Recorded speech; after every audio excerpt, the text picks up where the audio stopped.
Hey guys, and in this video, I'm going to tell you how you know that you're vital.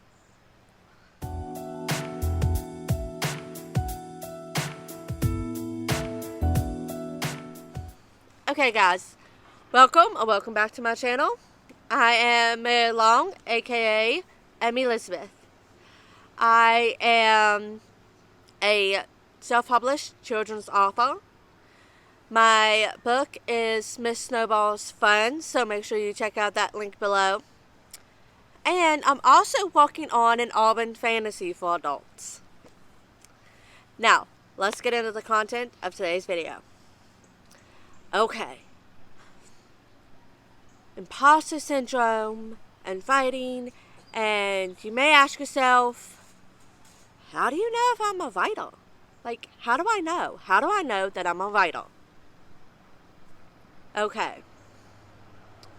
1, you see stories all the time. You think of different stories all the time. You think of characters, setting. You watch a book, or not watch a book, you read a book, or you watch a TV show or a movie and you're like, this could be cool if this and this was changed. This would be awesome if this and this was different. And, and you start thinking in your head, well, what if this setting was like set in 1600s? Or what if this setting was set 2,000 years in the future? Or, what if an apocalypse happened?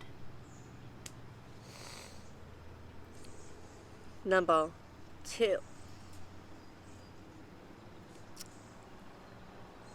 All you can think about is characters. You see people and you're just like, they would make an interesting character in a story. You like role-playing games. Getting to create these new and interesting people. You'd be like, what if I were to combine a fairy and a mermaid? What would that look like? Your mind creates like a wheel. That leads into number 3. You have a roller coaster mind. That creative output, that wheels, and you get those shiny object syndromes. And all this stuff keeps happening. And you can see what you're writing in your head.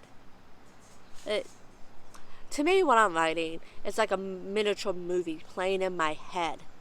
And I write what I see.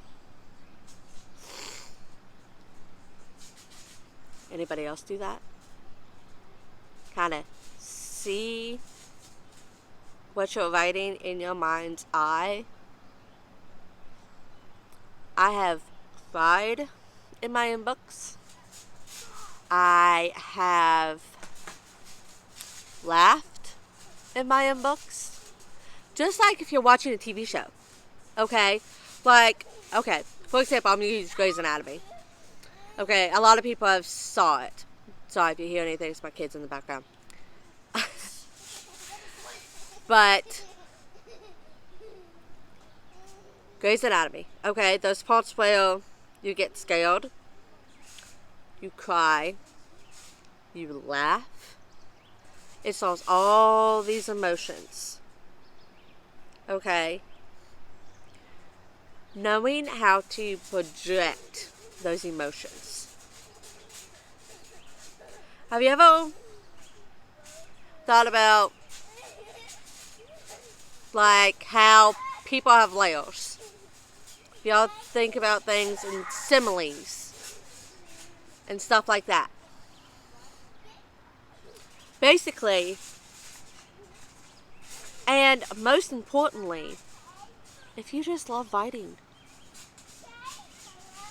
if you get excited about, oh, I want to write this scene, oh, I want to do this, if you get excited about it, then you're vital. Don't let anyone else say differently.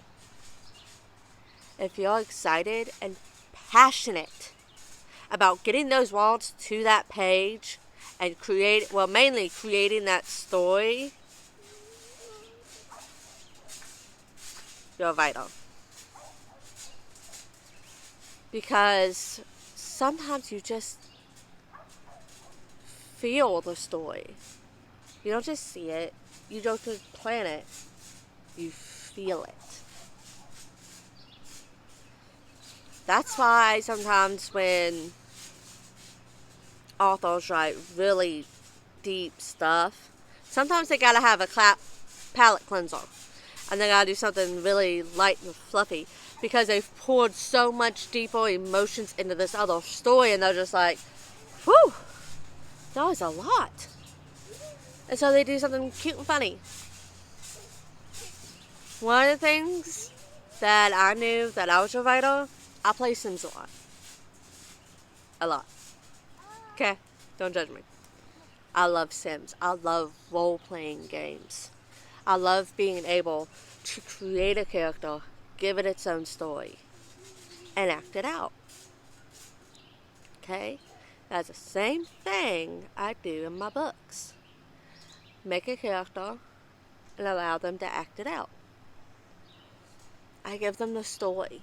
I give them a background. I give them a life of their own. If you feel as though that sounds amazing to you, that you would love to do that, you're a writer. So, that is all for today. This video is nice and short and sweet because the answer is pretty simple. If telling stories and writing and escaping from this crazy roller coaster world that we live in, and you wish things were different, and you would love to, I don't know, make that mean person down the street turn him into a unicorn. You know? It's one of those things. Then you know you're a writer. So, don't ever forget that. Don't ever forget that passion in your heart. Because that's what's going to drive you through. Alright. Bye, guys.